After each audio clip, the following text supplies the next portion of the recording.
السلام عليكم واهلا بكم طلبة وطالبات الصف الاول الاعدادي. النهارده باذن الله مع بعض يا سنه اولى هنحل امتحان محافظه قنا.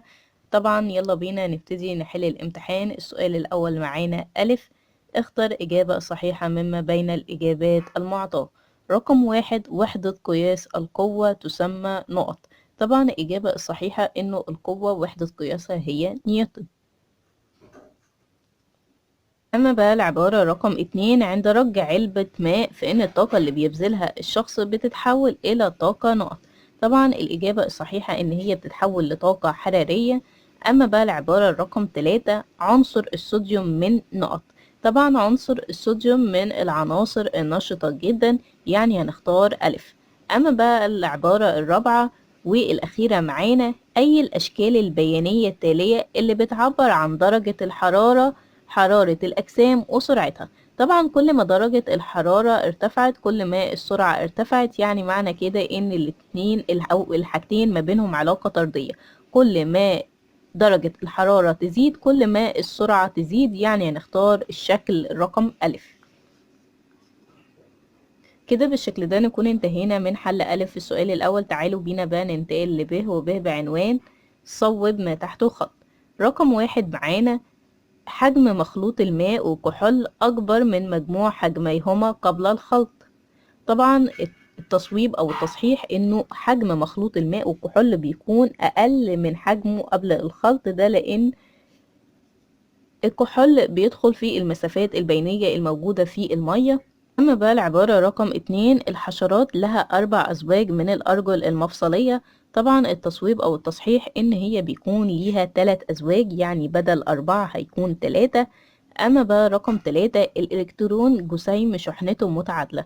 طبعا التصويب أو التصحيح إن الإلكترون بيكون سالب الشحنة، يعني شحنته سالبة. أما بقى رقم 4، البترول مصدر طاقة دائم. طبعا التصويب أو التصحيح إنه غير دائم، بدل كلمة دائم هتكون غير دائم. كده بالشكل ده نكون انتهينا من حل ب. دلوقتي بقى ننتقل لجيم في السؤال الأول. جيم بعنوان الشكل المقابل بيمثل نموذج بؤر لذرة. ماذا يحدث للإلكترون عندما ينتقل من النقطة A إلى النقطة B؟ الإلكترون أما ينتقل من النقطة A للنقطة B، يعني من مستوى الطاقة الأعلى لمستوى الطاقة أقل، إيه اللي بيحصل ليه؟ طبعا يعود الإلكترون إلى، يبقى الإجابة هتكون يعود الإلكترون إلى مستوى طاقته الأصلي. هي دي الإجابة الصحيحة. كده بالشكل ده نكون انتهينا من حل السؤال الأول. دلوقتي بقى هننتقل للسؤال التاني. وألف في السؤال التاني يا سنة أولى بعنوان أكمل العبارات الآتية. يتركب جزيء الماء من ذرتين نقط وذرة نقط. طبعا جزيء الماء H2O بيتكون من ذرتين هيدروجين وذرة أكسجين. أما بقى يرمز للحديد بالرمز نقط. طبعا رمز الحديد هو حرف الإف وحرف الإي. أما بقى الإس ده هو رمز عنصر نقط. طبعا ده رمز عنصر الكبريت. أما بقى رقم 3، بتتكاثر الصراخص بتكوين نقط. طبعا بتكوين الجراثيم. أما بقى بيتكاثر الصنوبر بتكوين نقط. طبعا الإجابة هتكون البذور. دلوقتي بقى هننتقل للعبارة 4 والأخيرة، من المحاليل جيدة التوصيل للكهرباء. طبعا من المحاليل جيدة التوصيل للكهرباء محاليل الأحماض، محاليل القلويات، محلول الملح في الماء. فإحنا ممكن نكتب هنا أي محلول من أي إجابة من الثلاث إجابات، فإحنا نكتب هنا محاليل الأحماض.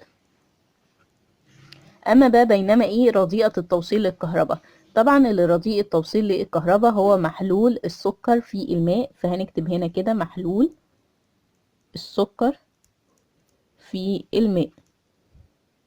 كده بالشكل ده نكون انتهينا من حل ألف في السؤال التاني. تعالوا بينا بقى ننتقل لب، وب بعنوان ضع علامة صح أمام العبارة الصحيحة وعلامة خطأ أمام العبارة الخطأ. وتعالوا بينا نشوف العبارات. العبارة رقم 1 معانا، بيتشبع مستوى الطاقة التاني حول النواة بعدد 2 إلكترون.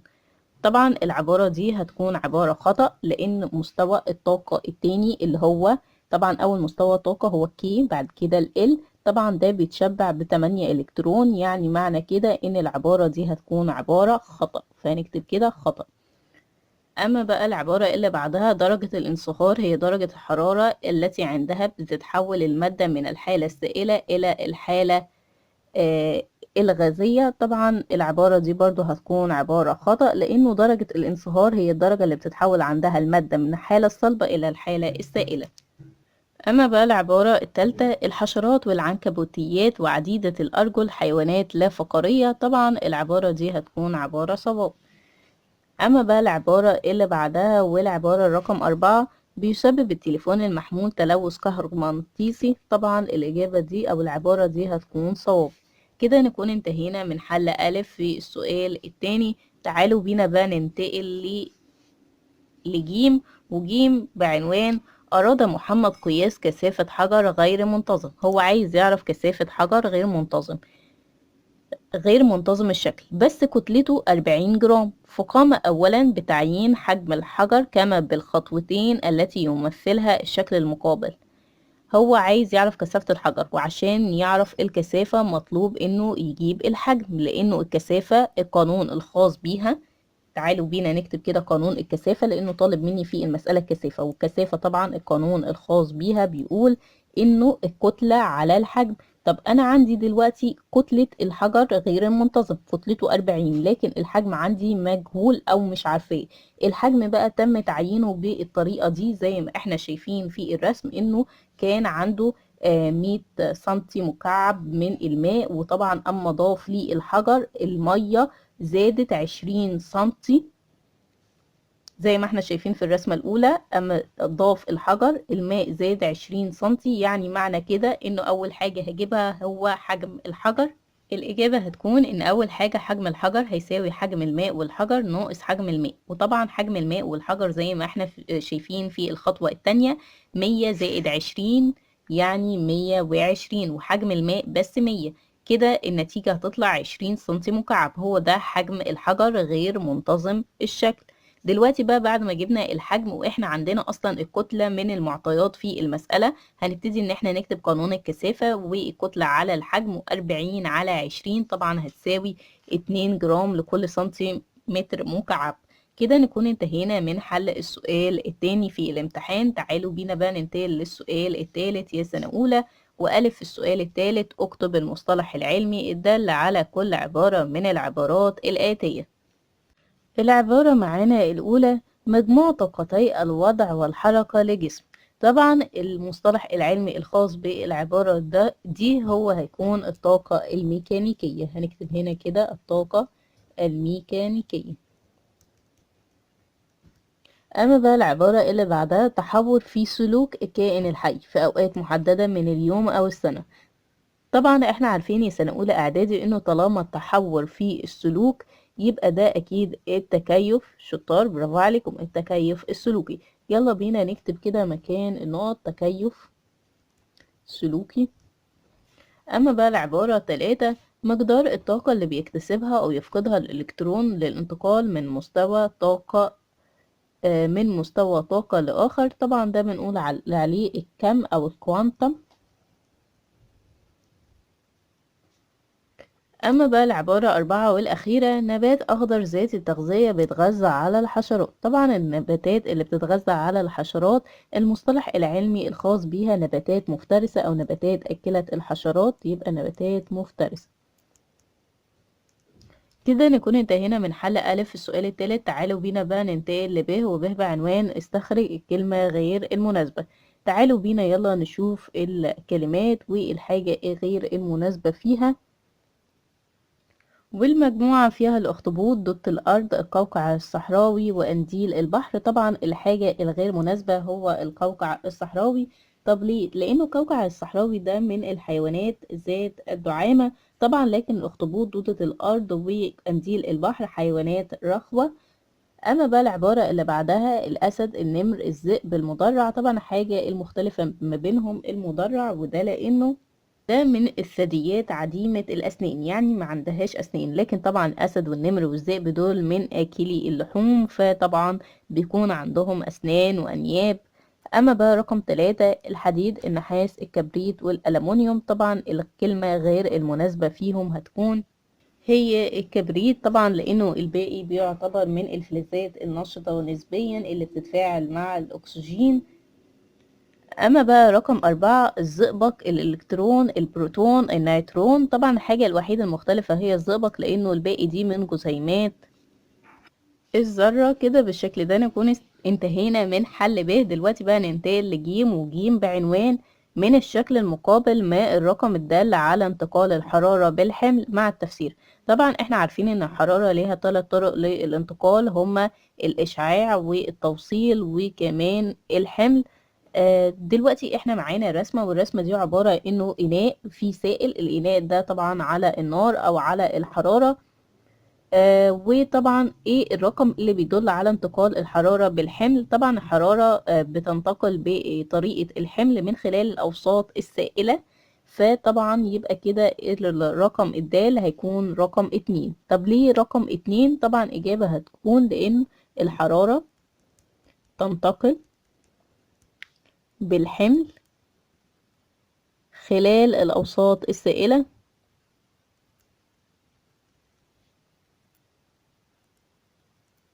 كما بالشكل كده. بالشكل ده نكون انتهينا من حل السؤال الثالث في الامتحان. تعالوا بينا بقى ننتقل للسؤال الرابع والأخير. والسؤال الرابع عايزني أذكر مثال واحد لكل من جهاز بيحول الطاقة الكيميائية إلى طاقة كهربية. طبعا الجهاز ده هو العمود الكهربي البسيط.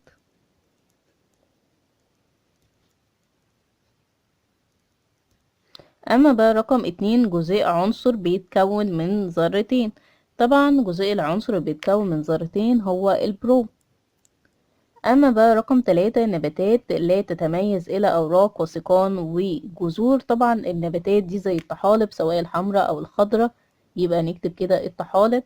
أما بقى رقم 4 وآخر حاجة معانا هو عنصر خامل. طبعا عنصر خامل ممكن نكتب إجابتين والاتنين هيكونوا صح، يا إما نكتب الهيليوم يا إما طبعا نكتب النيون، فأنا هكتب هنا الهيليوم. دلوقتي بقى هننتقل لب في السؤال الرابع، وب عبارة عن اختر من العمود ب ما يناسب العمود A. طبعا أول حاجة A من العمود B يناسب العمود A. ورقم 1 القوة في الإزاحة. طبعا القوة في الإزاحة ده بيكون قانون الشغل، يعني هنكتب هنا كده رقم 3. أما بقى مجموع أعداد البروتينات والنيوترونات داخل نواة الذرة، فده طبعا بيكون العدد الكتلي، فهنكتب هنا رقم 4. أما بقى العبارة اللي بعدها كل ما له كتلة وحجم، طبعا ده هيكون المادة، فهنكتب هنا رقم 1. أما بقى كائن وحيد الخلية، فطبعا رقم 2 الباراميسيوم. كده بالشكل ده نكون انتهينا من حل ب. دلوقتي بقى ننتقل لجيم. جيم عايز يعرف مني طاقة الوضع للجسم في الموقع B. عايز يعرف طاقة الوضع للجسم في النقطة دي، وطبعا هو مديني المعطيات ان الجسم كتلته 2/10 كيلو جرام، وانه سقط من الموقع A للموقع B. تعالوا بينا يلا نحل المسألة. طبعا هو طالب مني طاقة الوضع، وطالما طالب مني طاقة الوضع يبقى انا اكتب القانون الخاص بيها. والقانون بيقول ان طاقة الوضع هي عبارة عن وزن الجسم في الارتفاع. طب انا دلوقتي عندي في المعطيات الارتفاع 80 سنتي، والجسم اللي عايزة احسب ارتفاعه هو ارتفاعه على سطح الارض، يعني ارتفاعه 0. فكده عندي الارتفاع لكن ما عنديش الوزن، وعشان اجيب الوزن مطلوب اني اطبق القانون واللي بيقول انه الوزن عبارة عن الكتلة في عجلة الجاذبية. طب انا دلوقتي عندي الكتلة في المسألة، الكتلة هي 2/10 كيلو جرام، لكن عجلة الجاذبية مش عندي. قال طالما ان عجلة الجاذبية مش مذكورة في المسألة او مش من معطيات المسألة، يبقى انا هحسبها ان هي 10 متر كل ثانية. فكده بقى عندنا الكتلة وعندنا عجلة الجاذبية. المفروض اننا بقى نحسب الوزن. الوزن هيكون عبارة عن 2/10 في عجلة الجاذبية 10، يعني هيساوي 2 نيوتن. كده بقى عندي الوزن وانا عندي الارتفاع ب0، يبقى طاقة الوضع تساوي 2 اللي هو الوزن في صفر اللي هو الارتفاع، يعني معنى كده إن طاقة الوضع بتساوي صفر. طب ليه طاقة الوضع بتساوي صفر؟ لأن الجسم على سطح الأرض. لو احنا نلاحظ إنه الجسم سقط من الارتفاع ده لسطح الأرض، من ارتفاع 80 سنتي لسطح الأرض، يعني الارتفاع بقى صفر. فكده بالشكل ده تكون طاقة الوضع بتساوي صفر. كده نكون انتهينا من حل الامتحان. بتمنى لكم التوفيق والنجاح بإذن الله، والسلام عليكم ورحمة الله وبركاته.